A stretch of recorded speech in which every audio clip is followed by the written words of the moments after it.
Hello, this is Jason, and this is New Comic Book Day at Chapel Hill Comics. Our new video segment, I'm trying something a little bit different, see how it works.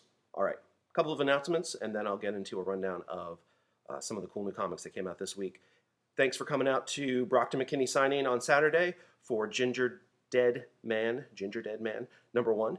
It was a lot of fun, and if you missed it, we still have some signed copies of a couple of the different variants, the regular one and one of the variants, maybe the other variant. I'm not sure about that, but we do have signed copies of Ginger Dead Man. So check those out if you missed the signing. Also, if you haven't, check out our eBay store. We're Chapel Hill Comics 2.0 on eBay, and every week we post new stuff, including brand new variants and cool old stuff and interesting things that we find. There's toys and statues and collectible comics, old and new. So Chapel Hill Comics 2.0 on eBay.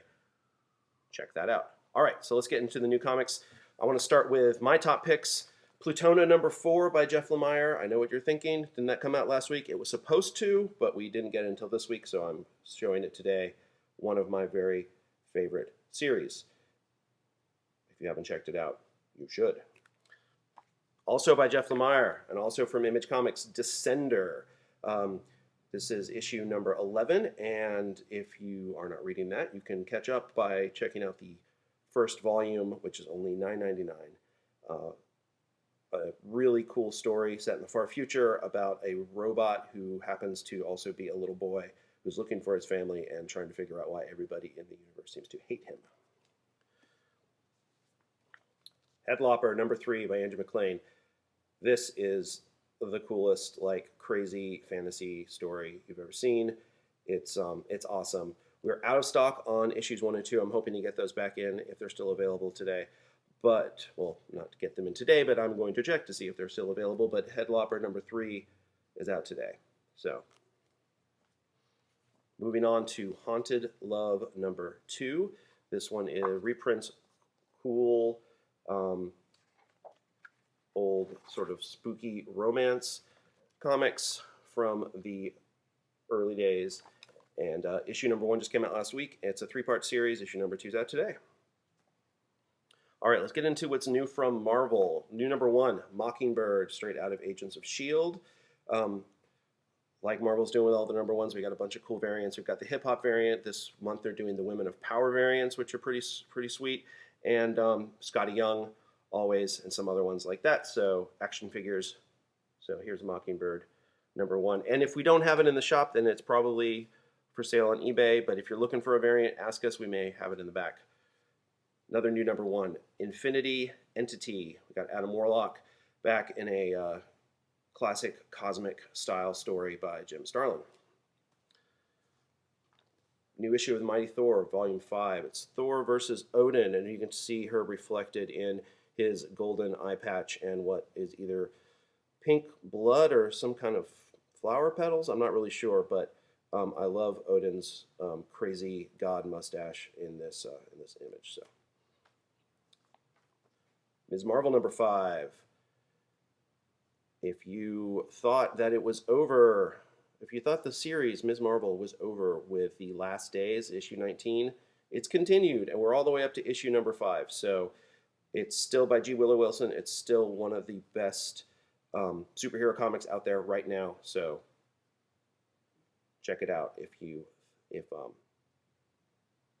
thought we were done. I'm here to tell you, you may not be. All right, Doctor Strange #6.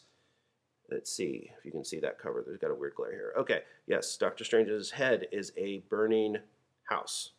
That's pretty cool, and Doctor Strange is one of our favorite of the new slate of Marvel post-Secret Wars. Now into DC, we got Gotham Academy 16. Gotham Academy by Becky Cloonan is one of my very favorite.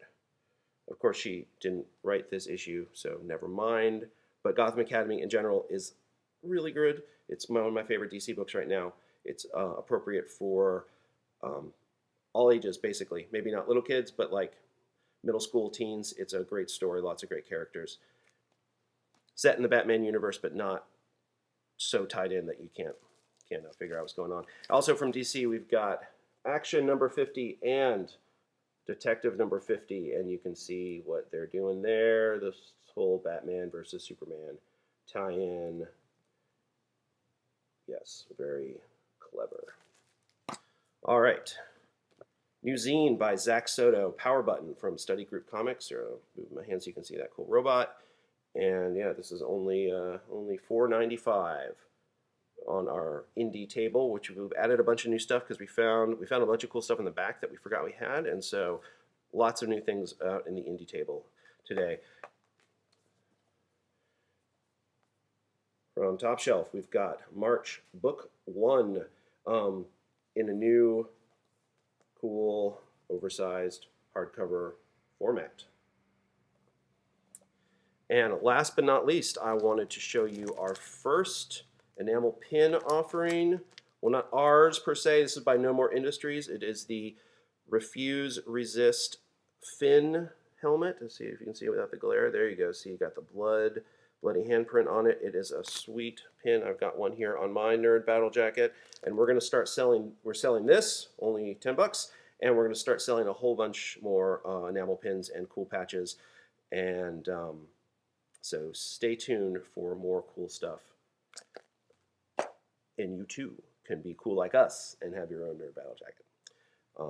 And so I think that's it for today. Vote. Go vote if you haven't voted. North Carolina, we're still in early voting. Primaries on Tuesday. Go do it. If you live in another state and you haven't voted yet, you should do it. It's important. So I think that's all for today. So I hope you liked it, and let me know what you think of this format, and I will see you next week. And I don't know what's going on with my hair. All right. Bye.